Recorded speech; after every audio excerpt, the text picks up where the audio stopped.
the original iPhone, also known as iPhone first generation, iPhone 2G, iPhone 1, the first of the series. The phone was introduced by Steve Jobs on the 9th of January 2007, but as it was the habit of Apple at the time, the actual delivery was about 6 months later, on the 29th of June 2007. The actual development work started in total secrecy around 2005. It had originally a quad-band GSM with GPRS and Edge for data transfer. It was a 2G phone. Its successor was iPhone 3G that came about a year later in June 2008. iPhone is almost single-handedly responsible for Apple becoming the most profitable company at the time, worldwide. It provided new ways of accessing information and whole new ways of pleasing the general public, as opposed to, say, the business community that was still stuck to BlackBerry and the likes. But eventually, iPhone conquered all and became responsible for the demise of numerous brands such as BlackBerry, Nokia, Windows Phone, and many others. Eventually, it took the power of Google to provide some real competition for the iPhone, and even then, by copying a lot. Steve Jobs, when he came back to Apple in triumph after a period of exile, looked at a few technologies. At the time, nearly all mobile devices, were trying resistive type technologies that used the little pen. He experimented and had a secret team looking at capacitive multi-touch screen. That was whole new technology and had not been employed before the iPhone. Even Apple's own Newton, that was developed mostly while Steve was away, that monster also had a pen, a different kind of technology, like the PDAs of the time. So when Steve saw the results of the research on the capacitive screen, he decided that was the best avenue for challenging the dominance of the key brands in the phone world.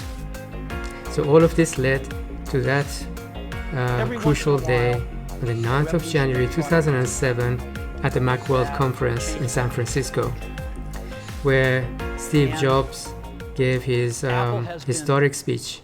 It almost reminds a lot of us of that famous JFK speech about going to the moon. Remember that? We're not going to the moon because it's easy. We're going because it's hard. A very memorable thing to say. So Steve Jobs said something like, "This is a day that I've been looking forward to for 2.5 years. Today, Apple is going to reinvent the phone." Are you getting it? These are not 3 separate devices. This is one device. And we are calling it iPhone. Today, Apple is going to reinvent the phone. And here it is. He didn't say just mobile phone or cell phone. He said reinvent the phone. So powerful, so confident, and justifiably so. That was a challenge not only to phones but also to computers. And we've seen how that came true. A whole generation of mobile phone zombies is a testament to that prediction. Steve Jobs had an iPhone in his pocket, and his keys scratched the screen. That was the plastic screen of the time in most mobile phones. And he was not happy. So even at that late stage, he instructed everyone to change to glass. And of course, ever since then, the new mobile phones have a glass screen rather than a plastic screen. The iPhone at the time was launched with just 4 gigabytes of memory. Imagine that. And only $500. Before the iPhone was launched, a lot of people already knew what was coming. There was a lot of speculation. People were thinking of all sorts of weird things, like a version of iPod People were doing renderings of iPods, showing how an iPhone would be like. Almost no one saw the amount of leap forward that iPhone actually was, the simplicity, the unleashing of Johnny Ives onto the world, and what was inside it as software, not just the body of the camera, but the revolutionary software. Microsoft was lurking in there with some kind of a Windows-based phone, very sort of, I must say, arrogant, we're going to take over the world sort of thing, put a little Windows into a phone. They probably watched that announcement of the iPhone by Steve Jobs and were terrified. But did they show it? No. The reaction was like most situations like that, starting with denial. $500 fully subsidized with a plan? I said, that is the most expensive phone in the world, and it doesn't appeal to business customers because it doesn't have a keyboard, which makes it not a very good email machine. Especially, remember Steve Ballmer so arrogantly dismissed the whole thing, laughing it off. Then after dismissal came anger, then resignation, then depression, and finally, well, let's just copy them. And that's where we are. Look at Phone Shop. Can you tell the difference from the front between Nokia and the latest iPhone? I can't. They all look like a black, glossy chocolate box. All the same. So the world was changed and everybody copied exactly the same thing. iPhone first generation was produced only for about 1 year, and then it was replaced by iPhone 3G, which was a technology that was already adopted by a lot of the competitors. So it's unfortunate, and nevertheless, over 6 million units of iPhone 1 were produced and presumably bought. So the question is, where are they? Why don't we see them? Why are they so hard to find on the second-hand market? Are they at the bottom drawer of some dusted desk somewhere in a basement? 6 million of them sitting in there? Nobody picks up a first iPhone and throws it in the garbage bin, do they? So where are they? I guess they are exactly where the black socks disappear and the pens and those kinds of things. There's some secret porthole or something. You try to buy one today and you will see what I mean. The camera on the back was a whopping 2 megapixels. I compare that to almost 100 megapixel sensors that people are advertising for certain mobile phones. It brought in the concept of geotagging, the simplicity of very few buttons, like the iconic Apple home button. Remember the home button? That doesn't exist anymore nowadays, but so simple. Wherever you were, deep inside the menu system, just press that rescue button and you're back to the comfort of the home screen. The chip inside the iPhone was from Samsung. 32-bit ARM processor. 620 megahertz clocked down to 412 megahertz to increase the battery life. The iPhone introduced the accelerometer, proximity sensor, ambient light sensor, and all of these were used for maximum effect. I was personally shocked when I first saw the iPhone and experienced the idea of rotating the phone and the way that the pictures rotated along with the phone, unlike anything before it. The battery on the phone was a 3.7 volt and not replaceable. At the time that Steve Jobs announced the iPhone, he said it was going to have OS X running a desktop class application. That wasn't exactly true. It was a bit of an exaggeration. The OS was called iOS 1, and then iOS 2, and then iOS 3. The final one for this particular phone was iOS 3.1.3. The apps that came with it were amazing for the time. Each one of them was a masterpiece. It had visual voicemail, HTML email, it had the Safari browser, threaded text messaging, it had built-in iPod music, It had a video player, dedicated YouTube app, maps powered by Google, contacts, calendar, photos, stocks, weather, clock, calculator, notes, and these were amazingly functional features. A couple of things, however, were missing at the time, probably because Apple didn't want to have some half-cooked version of it. So the first iPhone did not have MMS apps. It didn't have copy and paste, but for a while people didn't miss it. But when Apple brings in these kinds of features late, then it brings out the best implementation of them.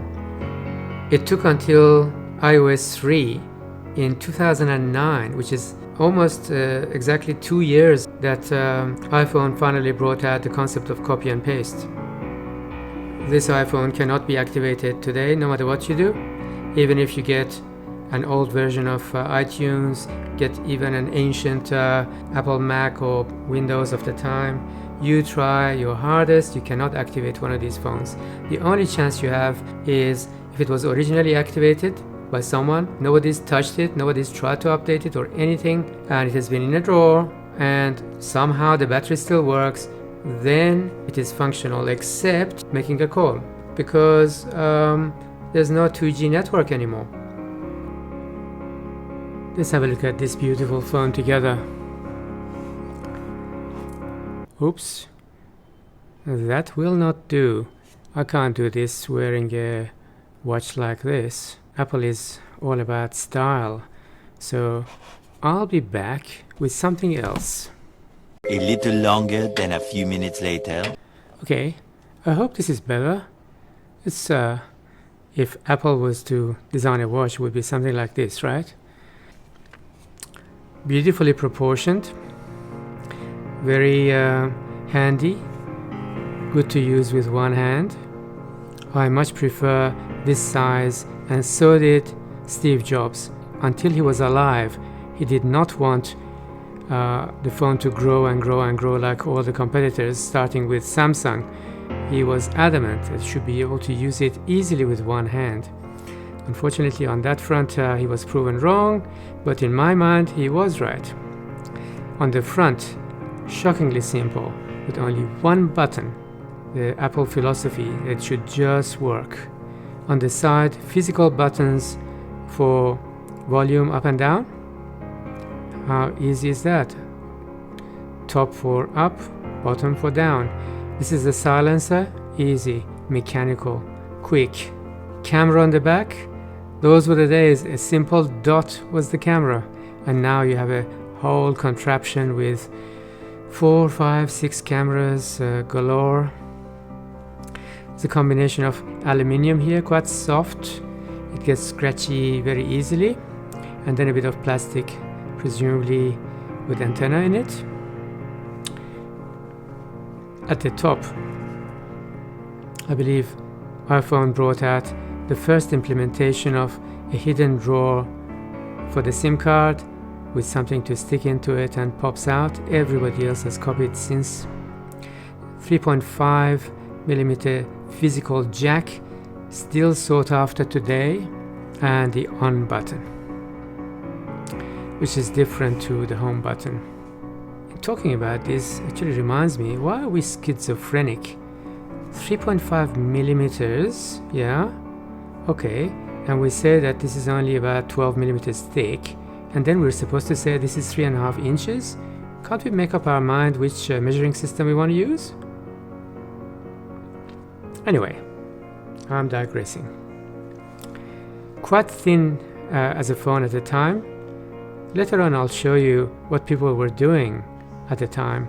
Some of the Nokias were quite thin, but they're heading towards becoming thicker and thicker. Windows phones were ridiculously thick, and Apple brought out what at the time was extremely thin. They've become thinner since then. As far as the design is concerned, it's simplicity itself. It has been copied by everyone, especially Apple itself, ever since. Rounded corners, simple geometry, a simple curve, simple, simple, simple. Everything is absolutely simple.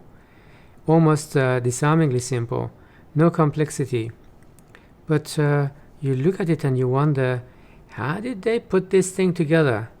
It's almost the first time that a product like this came out. Almost shocking at the time. How do you even get into this? So the answer is, why would you want to get into it anyway? All the phones before it, including Nokias and Blackberries and Sonys and so on, you had to find some little groove somewhere and rip the whole back out, and you found a replaceable battery.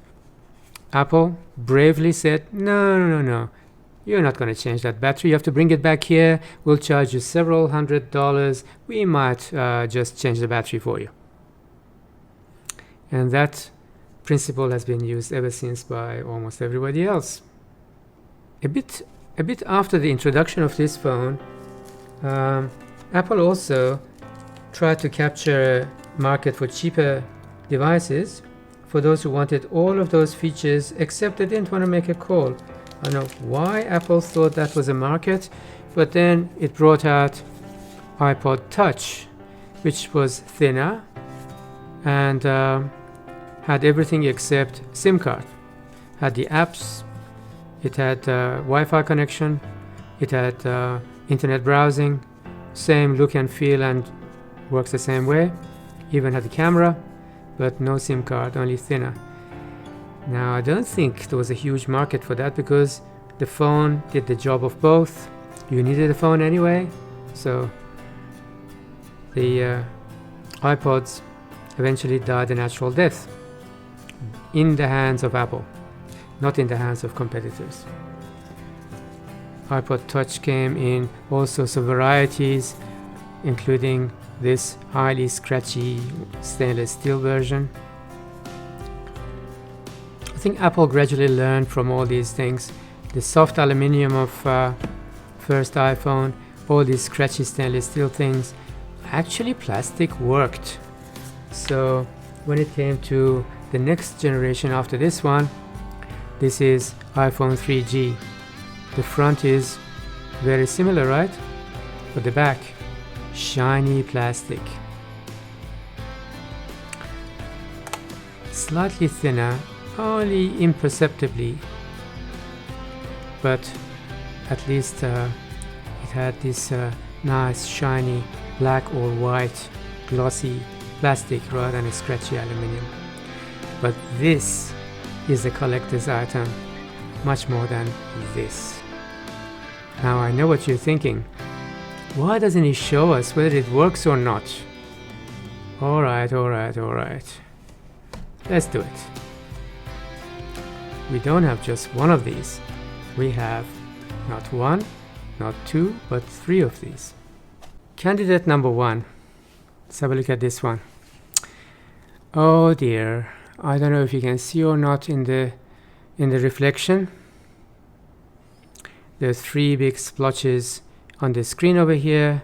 Although the back is not so bad, a bit of a scratch over there, no damage at all to the black over here, no damage at all to the button here or the main screen or the glass, not a scratch, but it looks like there's some burns marks. I have no idea how they came about. And it does not start. So that's something for industrial archaeology. We put it aside here. It can also be used as a donor body in case some other part, the physical part, is damaged later on. Number two. Okay, the screen looks nice, no problem. The back is the same kind of condition, a few little scratches here, no damage at all to the plastic. Camera looks good, all the buttons are in place. Now, moment of truth, press this to see if it starts. Okay, this is also typical of a lot of these first generation iPhones that you'll find in the wild, that they want to be activated. And for that, of course, considering a capacitive screen, I have to take the glove off, which I hate to do because I'm touching a piece of archaeology here. See what happens. There you go.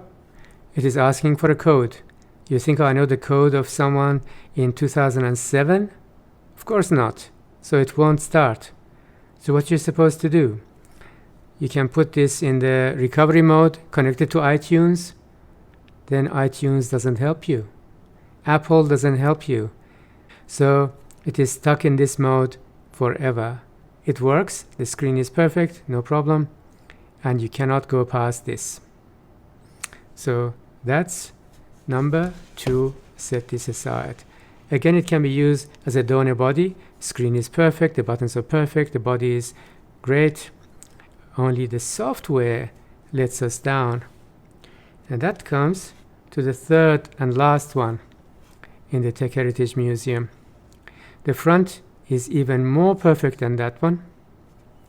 The back is even more perfect than that one.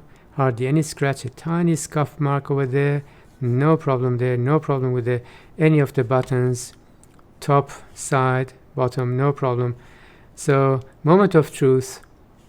I promise you, I have not tried this before, and I'm doing it on camera right now. There we go. It's been charged overnight. Okay. So that's the original screen. That was a default.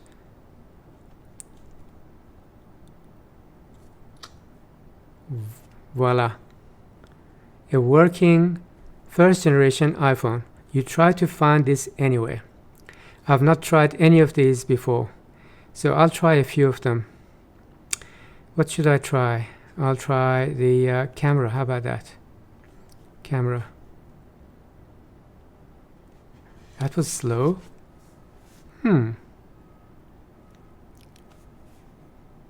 Works. Let me take a picture. How about take a picture of his little brother? Nice, satisfying sound. I've heard that Apple recorded the sound of Canon AE1 for that shutter release simulation. So if I click this, there's the picture. There it is. So it works. Universal back button. Perfect. Animation. So we go to this. One picture. There it is. It's a picture. We'll delete it because we want to keep this pristine. Delete photo. Perfect. Animation. Beautiful.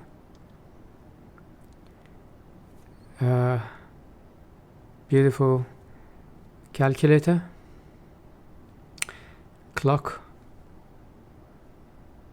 Beautiful. Beautiful. No alarms. Great. Everything working. What about dare I touch iTunes? I'm not going to touch settings or anything like that, or maps, anything that needs internet. I'm not going to try it in case it goes into some kind of setting. Mail. Phone, of course. This is a phone. Keypad. Oh, satisfying keypad.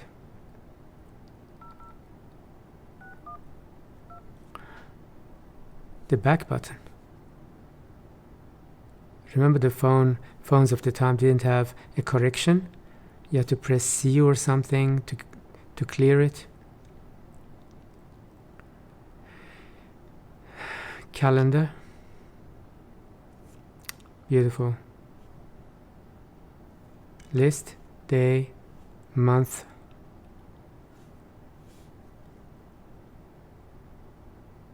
iPod. Music. No music in it. Completely blank. Notes. Keyboard. Beautiful keyboard. Nice big readable keys.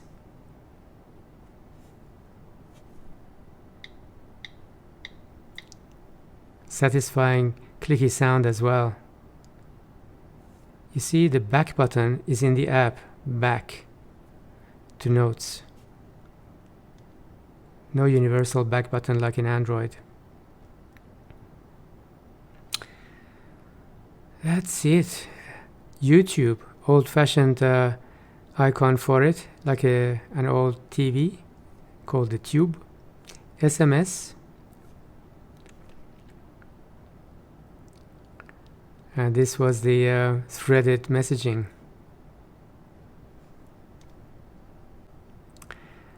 I'm so happy that this actually works. At the Tech Heritage Museum, we actually have a whole collection of SIM cards, including 2G SIM cards. I'm going to make it a point of putting in a 2G SIM card and go to a country which still uses 2G or permits 2G and see if it works. You can make a call or not. So here you are, a fully working iPhone, first generation, unlocked, pristine.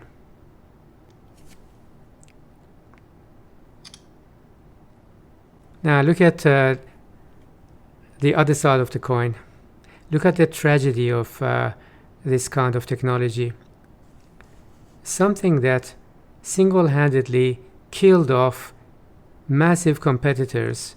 The power of Nokia, Microsoft, Sony, BlackBerry, single-handedly 4 or 5 years ahead of that technology and innovation, produced in just 2 years.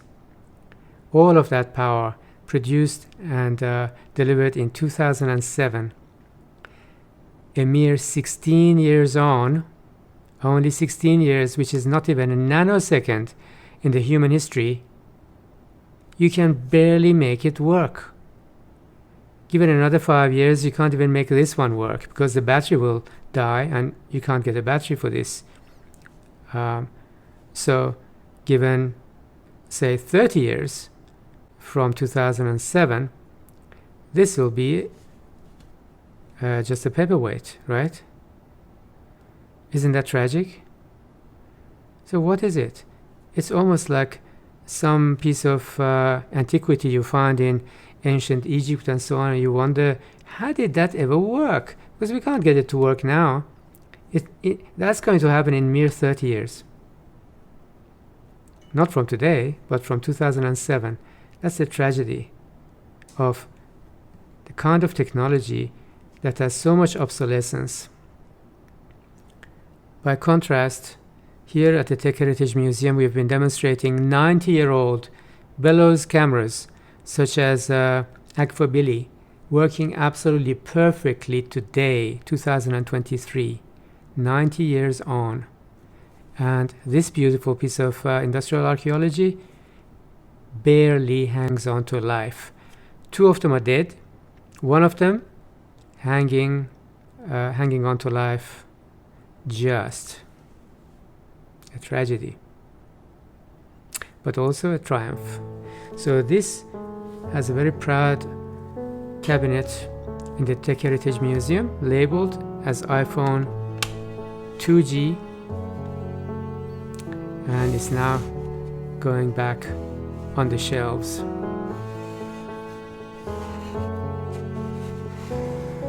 Amongst these brothers and sisters, which are every iPhone from 1 to 10, plus every iPod from the beginning until the last one.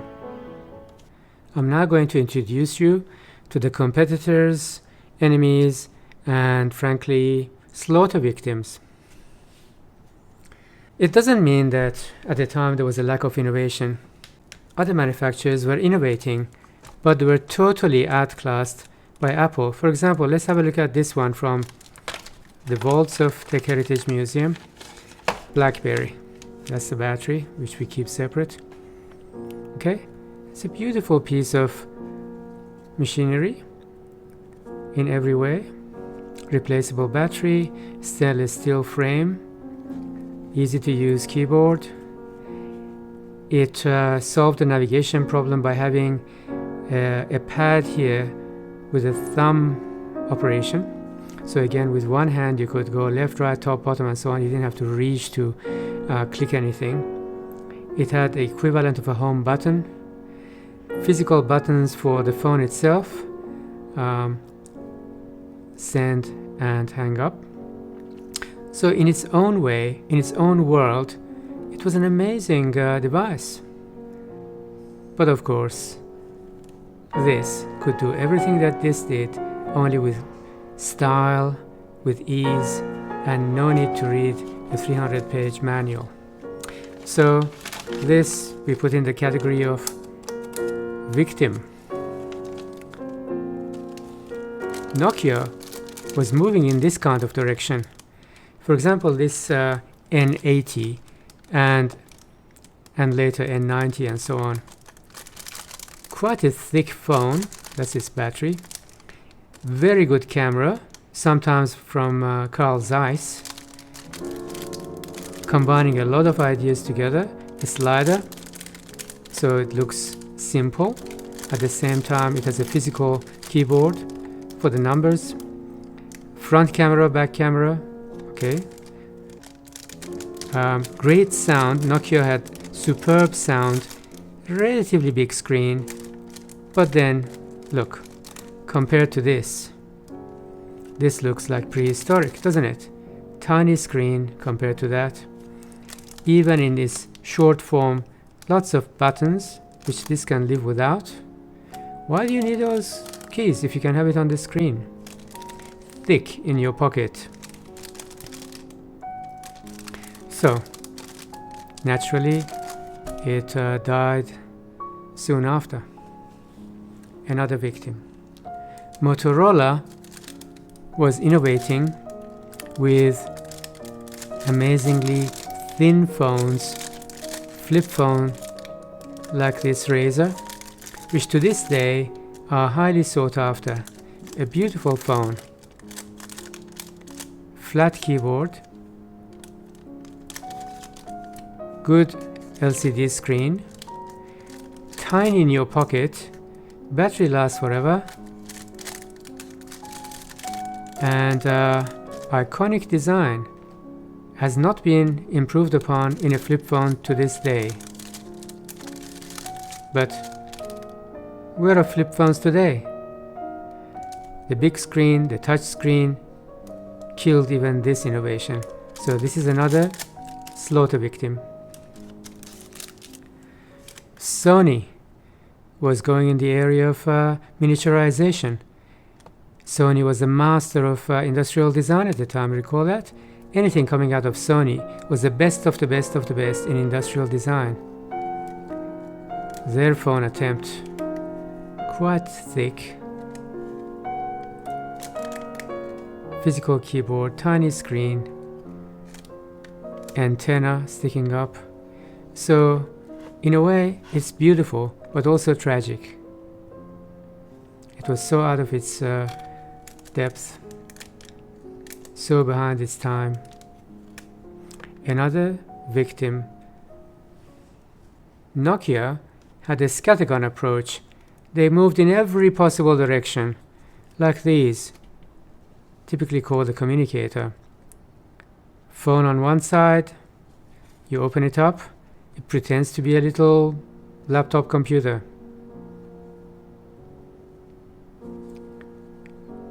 With wireless connections and so on, a tiny screen on the front, big screen inside, color of course. Equivalent of a mouse here, and context sensitive buttons over there. Hugely innovative of course, but look what this could do in that much thickness. This could do in a much slicker package. So, innovation, a lot of technology put into this, and yet another slaughter victim. Motorola had out-of-the-box solutions. Have you even seen this before? Motorola Rocker. I'm not even going to take it out of this plastic. Very rare. Look, one slab of black. Beautiful in every way. Navigation wheel. Buttons light up. Before they light up, you don't see anything. Thin, almost like Razr, but in a slab-like package. Beautiful in every way. Very unfortunate, right? If we had a phone in this package today, would be a contender, I would say. Yet, at the time, this kind of innovation became another slaughter victim to iPhone. A whole generation of devices called PDA were designed for business use on the go. You remember these? The Palm series? PDA, Personal Digital Assistant. For almost a decade, Palm and its successors taught us that if we wanted to do business on the run, we had to use a little pen and write things down on a screen. But how do we write on a screen? Oh well, recognition was a problem, so they had this invented script called graffiti. I became an expert in graffiti. I could write very fast, simplified letters. Had home button, the concept of a home button, find button, calculator, menu. One side of this for letters, one side for numbers. I would recognize only letters here and only numbers there. You wonder why. Couldn't tell the difference between number 4 and a letter A. But anyway, we got used to that. Physical buttons for phone and so on and so forth. And they all came with a pen, a little pen, sometimes telescopic, and you would write over here. I wonder if the battery still works in this. Probably not, hasn't been charged. Anyway, you wrote here and it appeared over the inside of the apps. And in case you forgot the language, its language was written there, ABC, in the graffiti script, which I mastered in a few weeks. The moment these came out, a whole generation of PDAs was what? Instantly trash. Another bit of amazing innovation for the time. Beautiful. I carried one of these for several years, and yet victim to the superiority of innovation. Possibly the best in the PDA world, the last attempt to salvage something from the PDA world was this beautiful Sony Clie. It just had everything. Large screen. See? Large screen. You like a large screen? It gives it to you. You want a good camera? It gives it to you. You want a good camera for the front as well as the back? No problem. It rotates to the back. Okay? Sony innovation. You want physical keyboard like BlackBerry? Here you go. You have it. And a beautiful implementation as well. You want physical buttons for main applications, phone, calendar, notes, and so on, to-do list, up and down button like in a laptop, you have it. So, the headphone jack, physical volume button, beautiful. You want to use a pen? Again, no problem, it's a pen. Already in here. So even with this amazing industrial design, the beauty on its own, so thin as well, do you think this could compete? No, sadly not. Sadly not. Even this Clie, which I personally used for several years, could not compete with this level of simplicity and innovation. Mostly simplicity. So this Clie also became a victim and now goes into a museum piece for the archaeologists of the year 3000 to come and marvel at what was done. Probably the most tragic examples of desperate competition were these. Microsoft attempts at a Windows kind of phone using partners to build these phones for them. This is from HTC. It's called iMate, running a Windows operating system. Steve Ballmer laughed at Steve Jobs and the announcement of iPhone. Said, it doesn't even do this, it doesn't even do that. Now this had a little version of Windows in it, Let's see if I can open this for you. It's a good piece of archaeology here. This, by the way, is in perfect working condition. Not a scratch anywhere. Windows symbol. Replaceable battery. So it had all the features of the time. Camera on the back. No camera on the front. It had a screen keyboard using a pen. The pen is so well camouflaged in this one, I can't even find it now. Where is it? Here.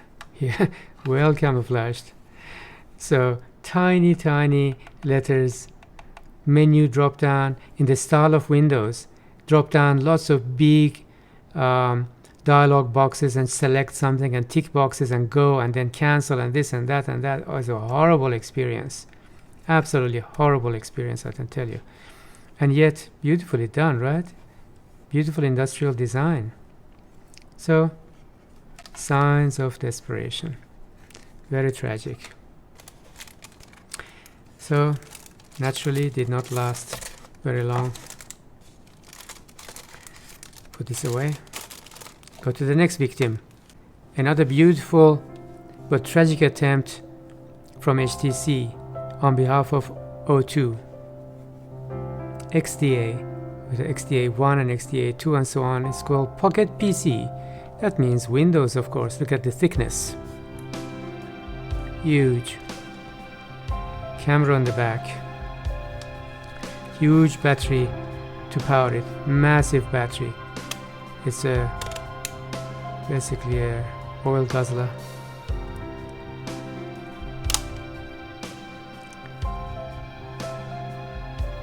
Also has a well hidden pen, several buttons, interesting design, very curvy, quite a large screen, not large enough, but I mean, look at the thickness. And a horrible experience in the user interface. You can't squeeze a big Windows operating system into a little thing like this and expect people to use a start button and then the drop downs and all that sort of stuff.